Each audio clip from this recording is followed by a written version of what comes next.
Uh-huh. Like a storm, but we have that effect on. Yeah. Brady was napping a little bit. Yeah. Well, this isn't church. Yeah. Okay, it is Thursday, February 27th, February 27th, 2025, excuse me. I'm Commissioner Tony Vero, joined by Commissioners Banks and Mears, our Senior Clerk Stacy Kroll, our County Administrator Andrew Keller, Carl Hunnell's upgrade, Hayden Gray. And then we are joined by a whole host of guests that we are happy to see today from New Hope, and we'll turn it over to Troy Smith, who will introduce the group here, have them introduce themselves. Thank you again, commissioners, for welcoming us to kick off March awareness. We look forward to this proclamation every year. It's a good way to start March. So obviously, you know me, Troy Smith with New Hope. We have Brandy and Tommy. They both reside at Braintree. You guys are familiar with Braintree, sits back there by the YMCA, and they're two of our residents. And I just wanted to, we pick a different group that we support every year, and we thought Braintree residents would be perfect for this year. So I'll hand it over to Michelle. I'm Michelle Geese, Superintendent. Thank you again for having us. We always appreciate you allowing us to come up and your ongoing support of our agency and what we do. And it's a great kickoff to our awareness month, just to kind of, like I said, just increase awareness of what we do and the folks we support and the importance and the things they offer to our community. Hi, I'm Jeff Colatrulio. I'm the Life and Enrichment and Event Coordinator at Braintree. How long have you been there, Jeff? I've been there since almost 10 months now, and part of my job is just to do events and take them out all over the community and all over Ohio, really. And they just have a lot of fun with me, and I have a blast with them. Are you originally from the area? So I'm from Lorain County. Hi. We're up there in with the Lorain County Board of BD, and I moved down here with my wife. So you upgraded, Yes, just like we did when we got Hayden. So glad to have you move into Richland County. Welcome. Speak very highly of Jeff. He does a wonderful job of getting the folks out in the community and supporting them. He has a heart of gold and works really hard to make sure they're included. And next month, is it end of March? Yeah, end of March, going to the Football Hall of Fame. That's where I'm from, Seatown, There you baby. go. Yeah, my dad is very involved out there in the hall. Out there. I was telling Jeff, my daughter was the assistant marketing director there. Big job. Yeah, I've still yet to be. I need. Hall of Fame Village. So Really changing. And we were out and visited Braintree last year when the grand opening for all the, and Yeah. really made some changes. Yes, huge changes with the building and just made it a lot more comfortable and accessible for everybody that lives there. And it's changed a lot over that building opened in the very early 80s and for babies. And we at that point supported about 48, 49 very young children and babies in that home. And some of those folks still live there all these years. And so we just kind of had to shift. We added some footage. We put in some more updated equipment and just made it nice living, much more nice setting for the people that live there. Yeah. Lisa, thank you. Nikki. Nikki Keppel, Community Education Associate. Jessica Wright, Residential Manager of Braintree, and we also have a smaller home that sits behind Braintree, the Justine Home. That is true. People forget it's back there, huh? Our little hidden gem. It is very nice. Well, Troy, we have a proclamation. We do this annually. I will read it into the record if that's okay with you. Sure. And not to mention, next week is a very, very fun event, the bowling event at New Hope. Always fun time with the kids, and Turn out. it's really good event you guys do, and I look forward to that every year. Haven't won in a couple years though. I need another ringer. Can you do that for me? I mean, we had the one girl, she was phenomenal. So if you want to put a ringer on our team this year, we'll take that. Chris Brown won. Gary George, our employee or our coworker, won as well. Mears brings his own engraved bowling ball over here, like Pete Hubbard. So I mean, I think that's Seriously, man. by the way. All right, let's read the proclamation here. Whereas the more than 1,200 individuals served by Richland New Hope, their families, friends, neighbors, co-workers encourage everyone to value and respect the abilities of all people And whereas the most effective way to increase awareness is through participation in community activities and the openness to learn and acknowledge individuals' contribution. And whereas policies must be developed, attitudes shaped, and opportunities offered that allow citizens with developmental disabilities to live as independently and productively as possible in our community. And whereas we encourage all citizens to foster and support such opportunities that include full access to education, housing, employment, and recreational activities. Now therefore, the Richland County Commissioners do hereby proclaim March 2025, as Developmental Disabilities Awareness Month and offer full support to efforts that assist people with disabilities to make choices that enable them to live successful lives and realize their potential. And it is fixed with our seal and signed by all three commissioners. Commissioner Vero? Troy, Sure. there you go. Congratulations. Thank you. Speech, anything else? No, just as Michelle and I were saying, we thank you guys for your support. Takes everyone in this county to support the folks that we serve, and we just feel very backed and supported, and we thank you for that moving forward. Thank you. Michelle, as the director, any parting words? No, like I said, we thank you. We talked a little about the Circle Park project, which we're gonna do the ribbon cutting here in May, but it's really the men and women at the Raintree Home that were kind of the inspiration for kind of kicking off that park and making sure that it was all inclusive. And we didn't create any additional barriers for people being in their community, kind of being part of things that everybody else kind of take for granted. So Circle Park is great. We featured that in our State of the County video. A lot of people, it's a good way of getting that word out there about the park. And I know Troy and I have, and our families have daughters the same age and can't wait to go out there. And heck, I'm gonna play in the playground too, I think. So, Pickleball. and Cliff's a big pickleball fan. Look at him. That's the So, dark side. right. So, Yvonne Lendl over here is anti-pickleball. So, it's just great. Circle Park, our community's kicking butt. I get when a politician says that, what it sounds like, but so much going on, lots of good things. Repurposing as we are in this building and Circle Park, right? When the before and after pictures are just It's amazing. amazing. So, excited and we're always welcome and looking forward to, bowling, on Wednesday, right? There'll be a ribbon cutting as well for Stockwell Park in the future. So this spring is what we're looking at. So you guys out there, A sincere thank you for all you do, thank you. very much so. Thank you, commissioners. Hayden, you might have questions for, the team or not. Today. Okay. I won't press you. Well, thank you, guys. Yeah. Time to do it. Sure.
Go ahead, hand these out.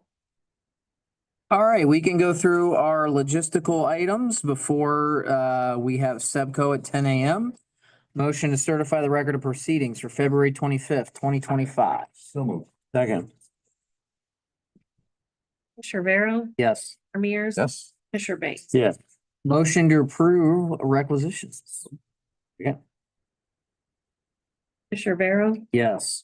Commissioner Mears. Yes. Commissioner Banks. yes, Hey, we have a motion to approve month-end appropriations and transfers. Just for the record, I called the sheriff's office this morning. If you guys noticed, there was a transfer regarding ARPA funds.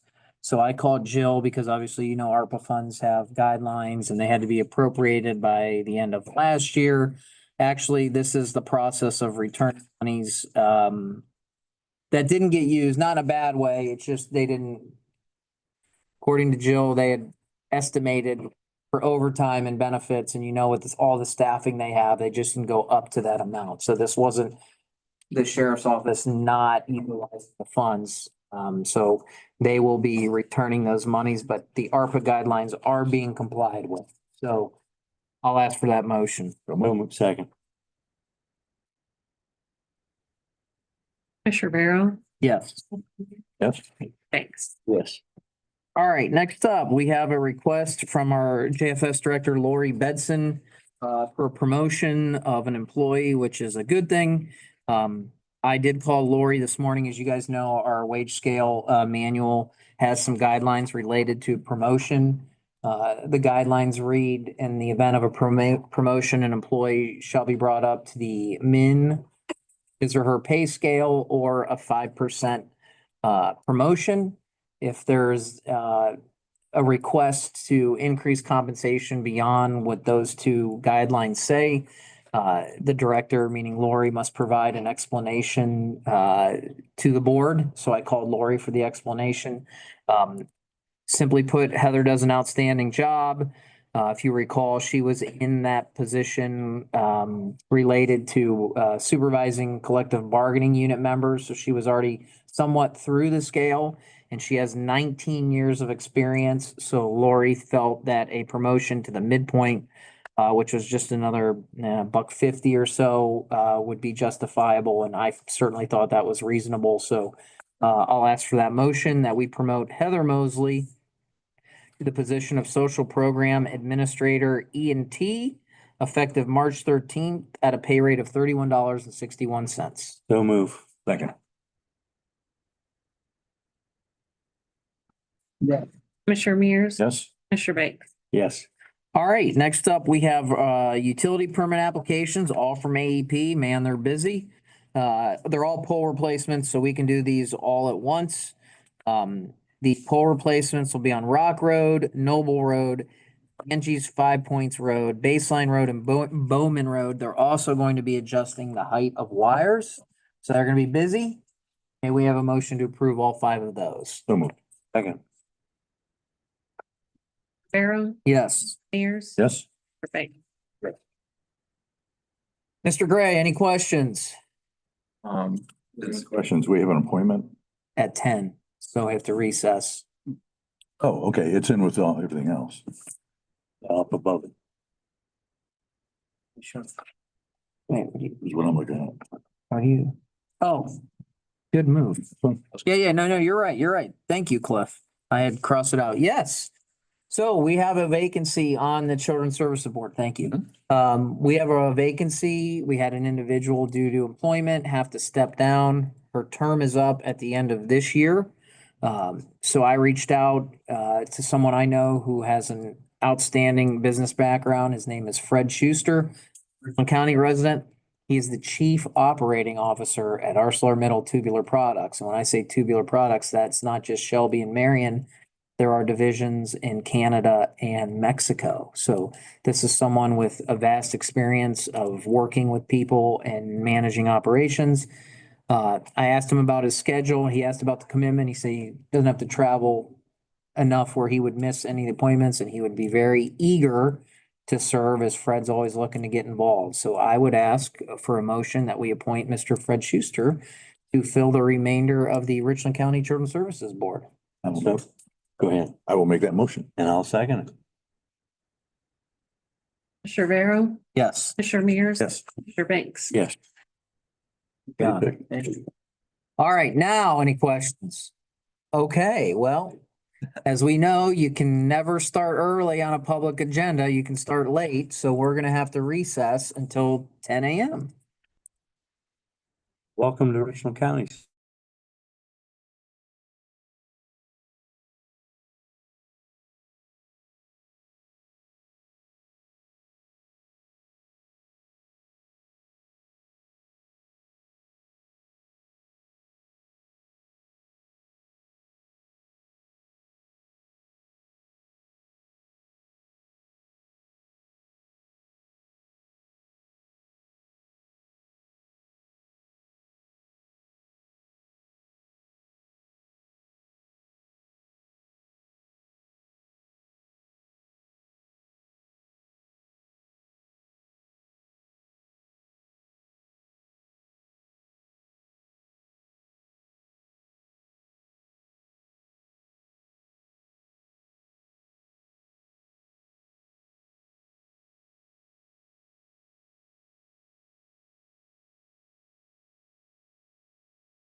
Okay, we are joined by Sebco here today. Cindy Herring, who has replaced Wendy, who's I'm sure sipping on a Mai Tai somewhere on a beach in retirement.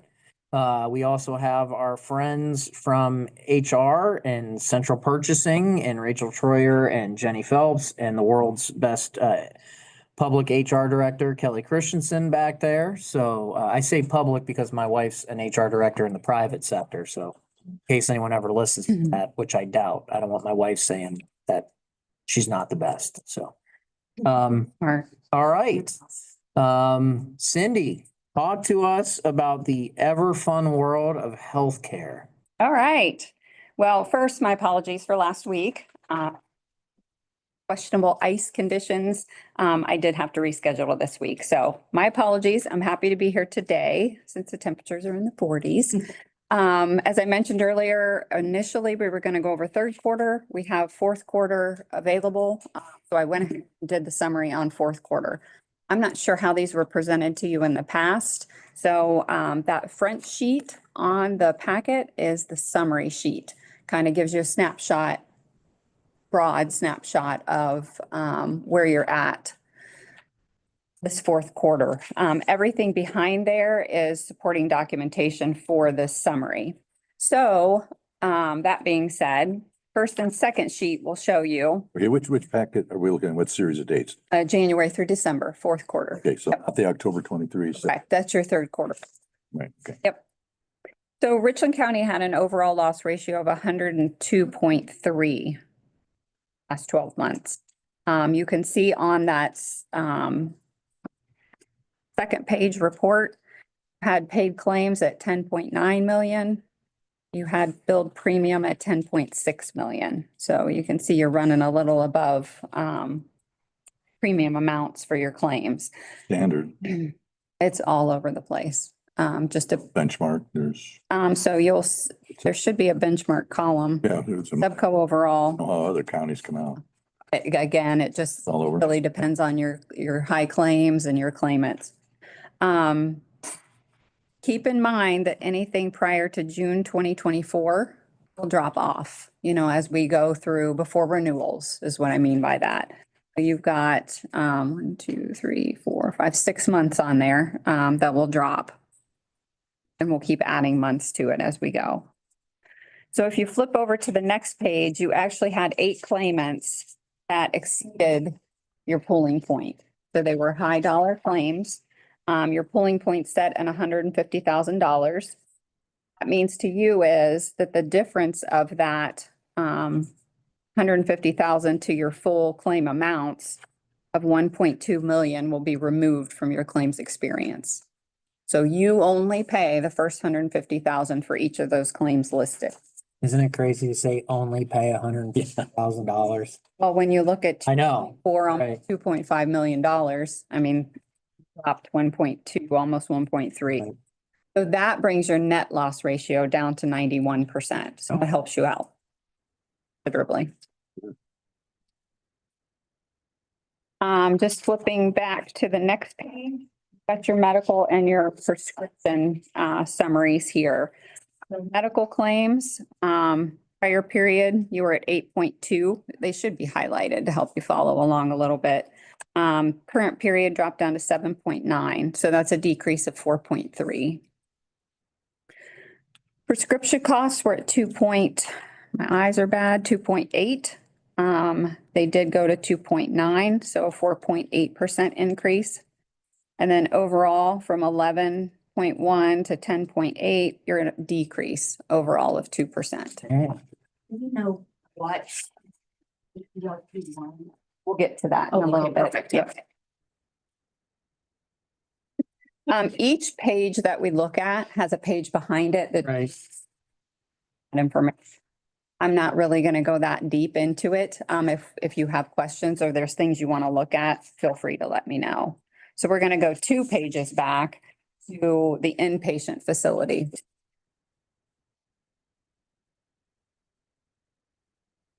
Prior period, you were at 2.6 million. When you say prior period, you're talking about an entire year, 12 months, not just a quarter. Correct, yeah. You're at 1.2, almost 1.3, so that's a 51% cost decrease. Inpatient, keep in mind, if you look at the next page, that's going to be your office visits. Any outpatient, inpatient surgeries is hospital stays, essentially.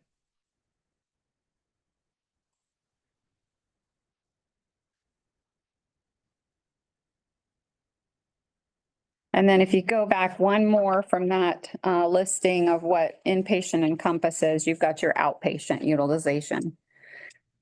So prior period, 3 million, current period, 3.9. That cost increase.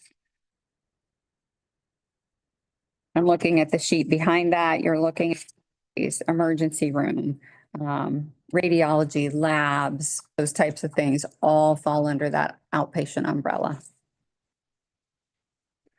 If I can ask, it's a pretty big number. It's $500,000. So other could be things that have not, when the claim processed, have not been diagnosed, have not been defined. So we may see that shift into another category later on.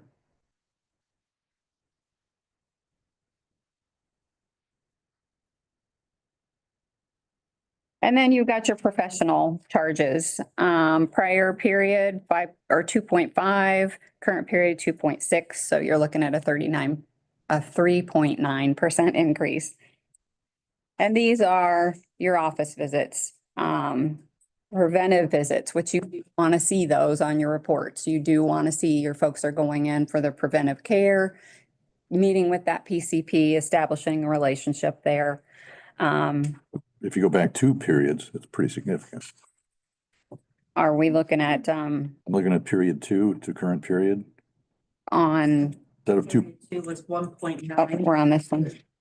I think you were referencing the 2.6 versus our 2,669,000. Yes, Yep. Go back 2 periods, you're at 1. right, yep, yep.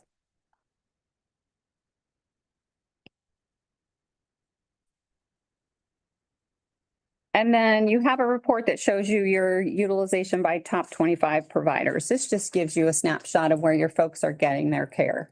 Some facilities, it's going to be the same for a lot of counties in our areas. If it's a specialty, if it's the James, if it's children's, that type of thing. But this just lets you know if they're seeking care locally, or if they are going a little further out, and getting the care that they need. Those asterisks are going to tell you that there were 5 or under claims for a lot of those.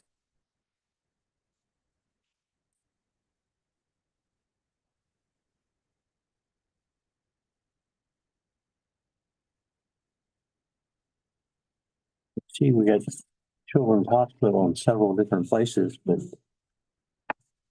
Children's Hospital in Mansfield, we have one now. Well, there it is now. That's fine.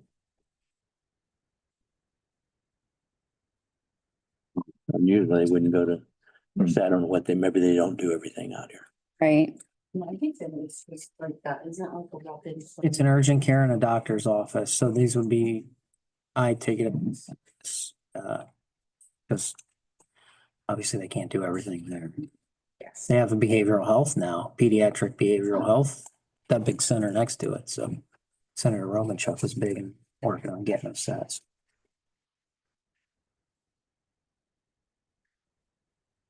So after the facility report, you have your emergency room. So the summary is going to tell you that you had 107 emergency room visits that were avoidable. That's a potential savings of almost $215,000. My caveat to that is you're always going to have claims that say avoidable ER, because we don't know what time of day it was. Was it the middle of the night? Was absolutely nothing else open?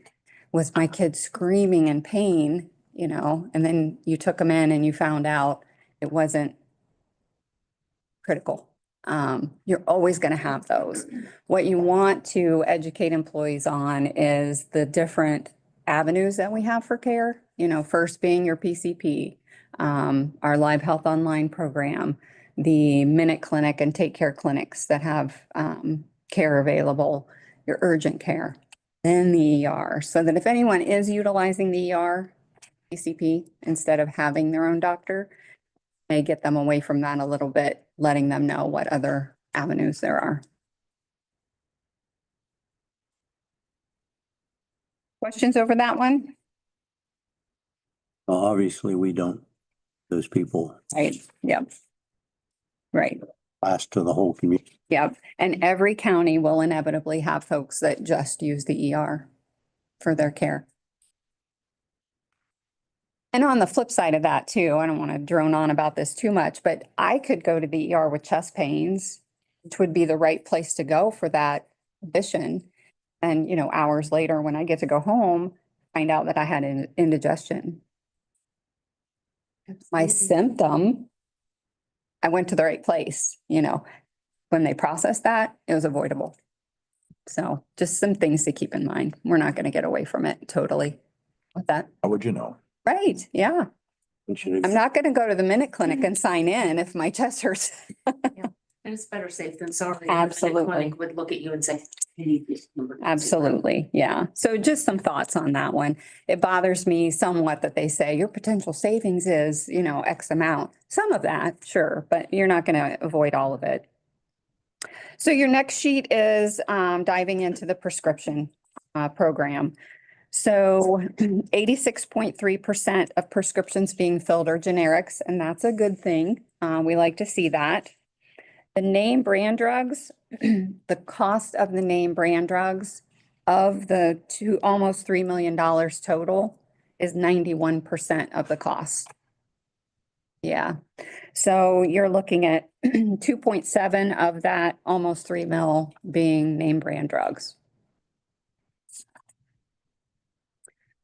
Some drugs don't have a generic, another alternative, you have to get the name brand.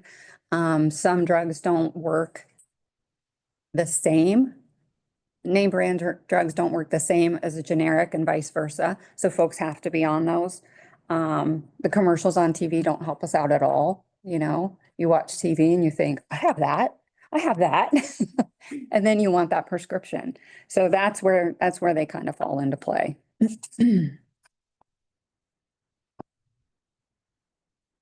Behind that one, you'll see where your dollars were spent. So, top 3, anti-diabetics, dermatologicals. Pay attention to that third category. Your Wegovy and your Zepbound in your top 3. And those are the 2 that are excluded 2025. So this is the last time that you'll see those on that report. You're also starting to see some reports now that some of those drugs have been out for a while, the dangers of those drugs, particularly if they're not used for the right reasons. Yep. And that's what my concern is several years from now, even sooner, the trailing health effects of using those drugs for the purposes they're not meant for, right? Yeah. And I'm concerned. Yeah. And my personal opinion, I think it's good to put a hold on this. Will we ever cover them again? Who knows? Knows. We could. Right. But I think the hold is good to see those long-term effects Starting for the potential. to see some of that. There's now long enough for some studies. So. Yeah. So just with that, those 2 coming off, you know, that's $350,000 in a year. You won't see in 2025. The first one, you know, you're not going to get away from those. The anti-diabetics, folks need those to live. Sure. The dermatologicals, you know, you're looking at psoriasis and psoriatic arthritis, things we really can't avoid. So that third one, that would be key to try to get control of. Cost is just, it's dramatic. Yeah. Next page just gives you, again, snapshot, lifestyle conditions by paid amount. Cancers you're not going to get away from. If you look at the osteoarthritis, that's a tough one too. The overweight, obese, the stress, anxiety, cancer we already touched on, the low back problems. Those are some things that you can push your wellness program towards. Education, activities, you know, nutrition, that kind of thing. That low back problems, every county has it. Our SWORD program is excellent for that, for prevention, for rehabilitation from that. If you're not familiar with it, you get a hold of SWORD, you answer some questions. They send you out equipment for you to do that physical therapy at home, 0 cost. You're not taking time off work to get to physical therapy. You're not paying for gas to get there. You're not picking up the kids late to get there. You do it at home. And they can actually see the data, how you're doing those exercises. So if you start to succeed, in mastering those, they can make them a little bit harder for you. They can see if you're struggling with some and tweak those as well. So it's been very, very successful for a lot of folks. And again, no cost out of pocket.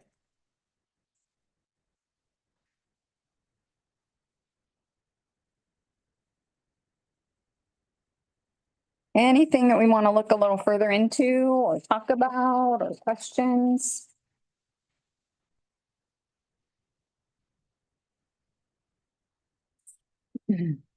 I don't, thank you. That was good. Well, thank you guys. Well, hold on. Hayden may have questions. Take backs. Okay.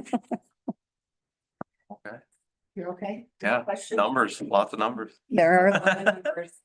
Not gonna lie, I have a little magnifying glass. Even with my glasses, I'm like, is that a 6 or an 8? They're so I tiny. know, I'm like, keep adjusting. Yes.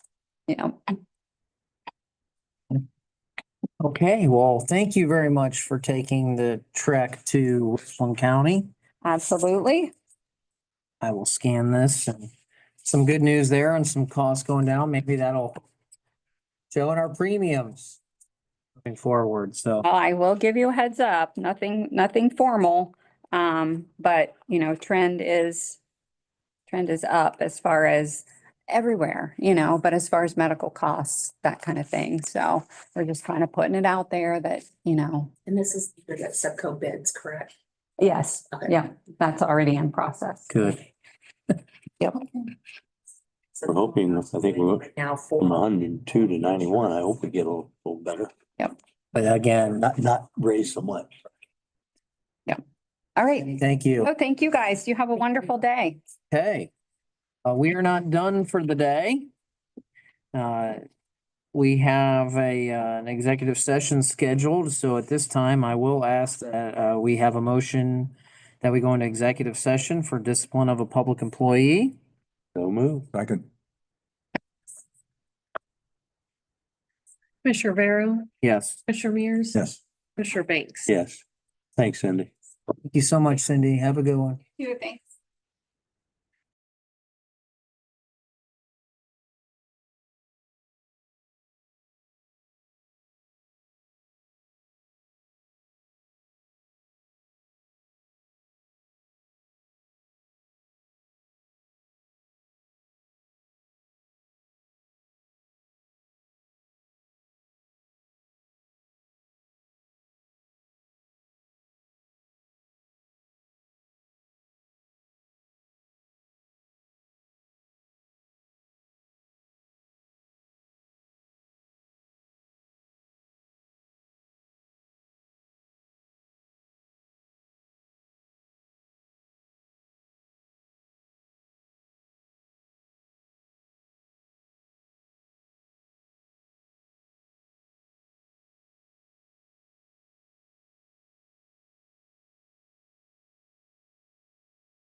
Okay, it is 10:45. The Board of Commissioners are back in session. We have no action to take at this time, but we'll certainly do so if need be. Seeing no further business, we will adjourn at 10:45.